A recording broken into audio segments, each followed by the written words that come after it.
ఇలాగున ఎలాగా ఫిలిస్తీయులు ఇజ్రాయేలు దేవుని తట్టు తిరిగితే దేవుని సన్నిధిలో కూడుకొని వారు ప్రార్థన చేస్తూ ఉంటుంటే వారు చుట్టూ ముట్టడి వేశారు. దేవుడు కలగజేసుకొని వస్తున్న శత్రు సైన్యాన్ని ఫిలిస్తీయుల్ని తారుమారు చేసి ఫిలిస్తీయుల మీద ఇజ్రాయేల్ ప్రజలు కొన్ని సంవత్సరాల తర్వాత విజయం పొందారు. దేవుని నామానికి మహిమ కలుగును గాక. ఎటువంటి మొండి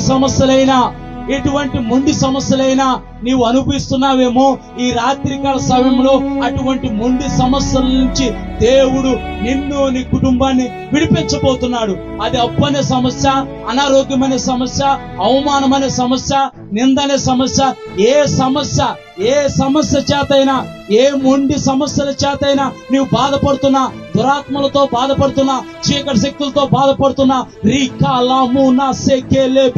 ఆయన యొక్క దక్కిన హస్తముతో, ఆయన దక్కిన హస్తముతో ఆయన మిమ్మల్ని బలపరచబోతున్నాడు. ఆయన హస్తము మీ మీద, మీ కుటుంబాల మీద ఉంటుంది.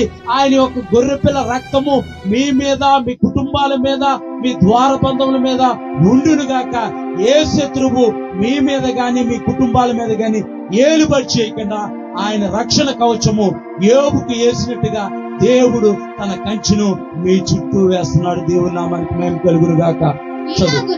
ఇలాగున ఫిలిస్తీయులు అప్పుడు దాకా ఇశ్రాయేల్ ప్రజల్ని వారు ఇశ్రాయేల్ ప్రజల మీద విజయం పొంది ఇశ్రాయేల్ ప్రజలు అనపబడ్డారు గాని, ఇశ్రాయేల్ ప్రజలు భయపడ్డారు గాని, దీని అంతటికి ఒక్కటే ఒక కారణము, వారు ఎప్పుడైతే దేవునితో తిరిగారో, దేవుని వైపు మలుకున్నారు, వారి పాపాలను వారు ఒప్పుకున్నారు, వారు సర్వాంగ హోమ బలిగా వారి శరీరాల్ని దేవుడికి అర్పించారో, వారి కుటుంబాలతో కలిసి దేవుని సన్నిధిలోకి ఎప్పుడైతే వారు వచ్చారో శత్రువులు వారి చేత అనపబడ్డారు. దేవుని నామానికి మహిమ కలుగును గాక.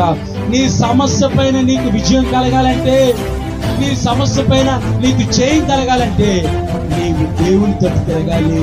దేవుని సన్నిధిలో నీ పాపాలను ఒప్పుకొని నీవు హృదయపూర్వకంగా నీవు ఎక్కడ పడిపోయావో, ఎక్కడ దూరమైపోయావో, ఎక్కడ జారిపోయావో నీ పరిస్థితి నీకు తెలుసు గనక నీవు నిజంగా హృదయపూర్వకంగా ఈ రాత్రికాల సమయంలో సృష్టికర్త అయిన దేవుని వైపు చూస్తే, సృష్టికర్త అయిన దేవుని సన్నిధిలో నీ చేతులెత్తి నీవు మొరపెడితే నీ చుట్టూ ఏలుబడి చేస్తున్న ప్రతి విధమైన అపవాద సంఖ్యలన్నిటినీ దేవుడు పటపట పటపట పటపట తెచ్చి నిన్ను, నీ కుటుంబాన్ని స్వతంత్రాలు చేస్తాడు.